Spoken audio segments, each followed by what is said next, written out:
Sahabat sekalian, kita masuk dalam pokok bahasan yang kelima, yaitu membuat soal dengan Google Form. Kita lihat kembali di Google Classroom yang telah kita buat seperti tampak pada layar berikut.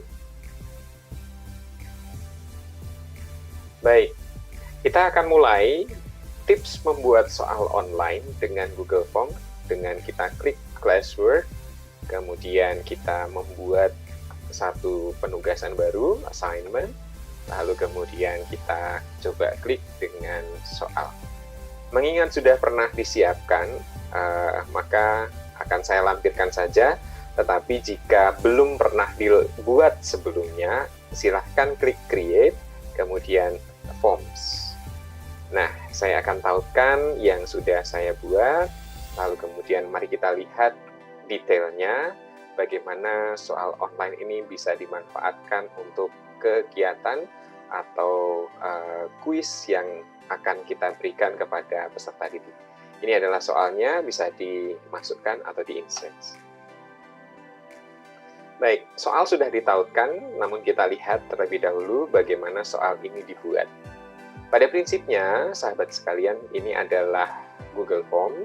Kemudian kita bisa atur nama filenya, kemudian kita bisa juga atur apakah ini penilaian akhir semester atau sebelumnya penilaian tengah semester atau ulangan harian. Silahkan diklik sesuai dengan kebutuhan, perintah, dan sebagainya. Cara menambahkan bagian atau cara menambahkan pertanyaan ada di kolom sebelah kanan. Ini menambahkan bagian, kemudian di sini ada penambahan video, menambahkan gambar, menambahkan judul, kemudian ini juga bisa diimport pertanyaan atau juga menambahkan pertanyaan di bagian atas. Baik, ini adalah contoh soalnya saja, dan akan kita buat bagaimana caranya kalau Google Form ini juga bisa kita manfaatkan sebagai quiz online yang menyertakan token. Bisa klik, misalnya anak-anak akan mengisi data diri dulu. Di sini ada nama, kemudian ini harus diisi.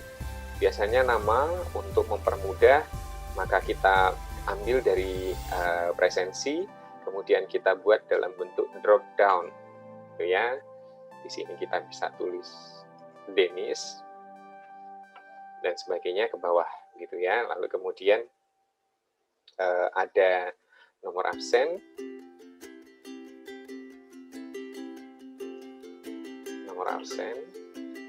kita bisa juga buat dalam bentuk drop down satu misalnya, lalu kemudian ini memang harus diisi. Kalau jika ini harus diisi, tandanya ada tanda bintang seperti ini di checklist ke sebelah kanan.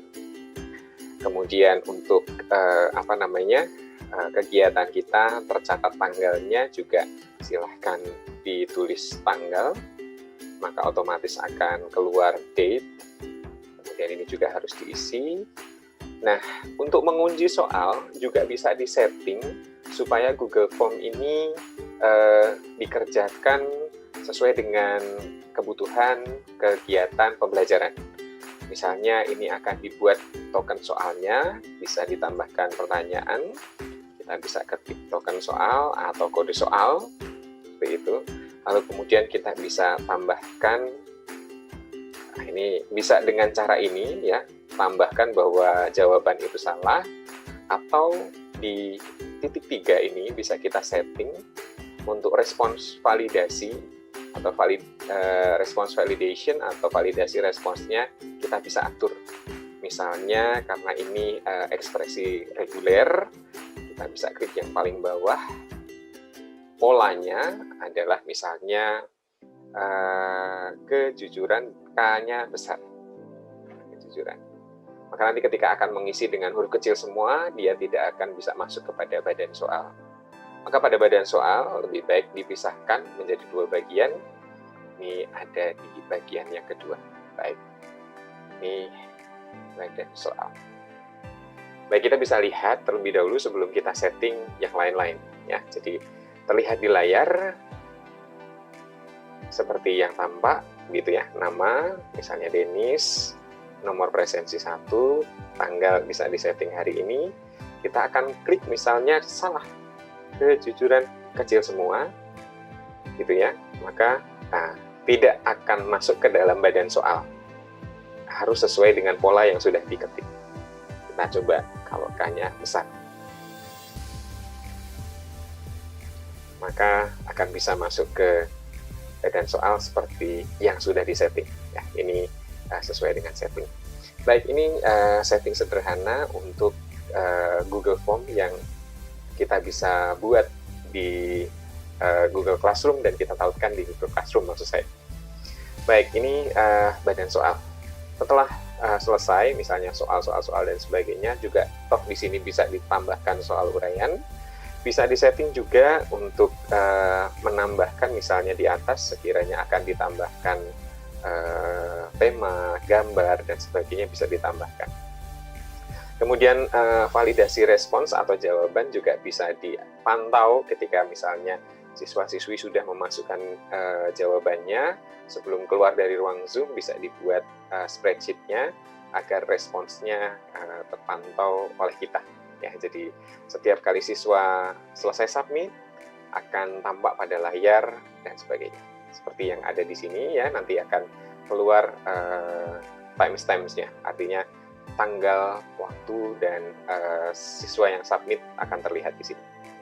Baik, ini Google Spreadsheet untuk melihat validasi jawaban yang diberikan oleh siswa. Ini saya tutup terlebih dahulu, lalu kemudian kita masuk misalnya bagaimana caranya kita men-setting agar soalnya juga bisa diacak. Ini mari kita lihat, mungkin dibutuhkan email-email peserta didik yang mengerjakan soal ini, bisa di checklist. Kemudian siswa-siswi bisa melihat jawabannya juga, ini bisa di checklist sebenarnya, tetapi biasanya tidak perlu. Batasi hanya satu respons sekali saja. Ini tidak perlu karena kegiatan ujian juga dilakukan beberapa kali. Kemudian edit setelah submit ini juga tidak perlu di checklist. Ringkasannya juga tidak perlu di checklist. Jika ini memang diperlukan, boleh di checklist. Presentasi, kemudian progres bar-nya atau progres pengerjaannya bisa juga di checklist. Shuffle or question order, artinya ini bisa diacak pertanyaannya, bisa diklik. Kemudian link ini juga tidak perlu. Jika ingin menambahkan misalnya, selamat Anda telah submit, bisa kita ganti sesuai dengan kebutuhan. Lalu kita bisa buat ini sebagai quiz, ini sudah di checklist. Kemudian setelah submit, apakah siswa-siswi bisa melihat jawaban tersebut benar atau salah? Kita tidak perlu cek, yang kita cek adalah yang di bagian bawah, ya sesudah kita akan koreksi secara manual. Kemudian siswa dapat melihat jawaban yang salah, tidak perlu kita cek. Jawaban yang benar juga tidak perlu kita cek. Poinnya juga tidak perlu kita cek terlebih dahulu. Baik, ini di save. Baik, dengan demikian setting sudah selesai. Kita bisa tautkan entah dalam bentuk soalnya langsung, entah dalam bentuk link. Jika ini sifatnya tidak ditautkan ke Google Classroom, ini bisa ditampilkan dalam bentuk link. Ya, jadi silahkan sahabat sekalian boleh mengklik send, lalu kemudian di sini ada tertulis send via email atau lewat tautan yang bisa diperpendek juga, dan ini bisa di-copy dan ini bisa ditautkan.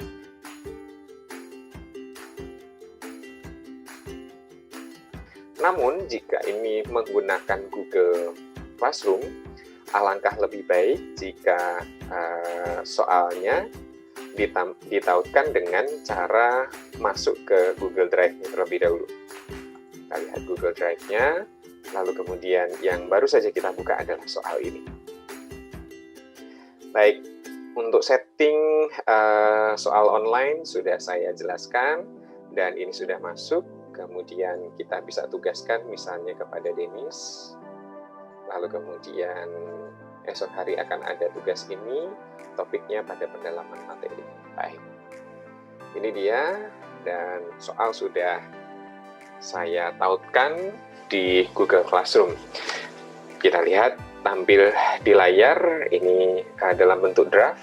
Mohon maaf, saya keliru, akan kita schedule. esok hari pada jam 8. Baik, terlihat di layar bahwa ini akan ditampilkan esok hari soal untuk kegiatan pembelajaran kita.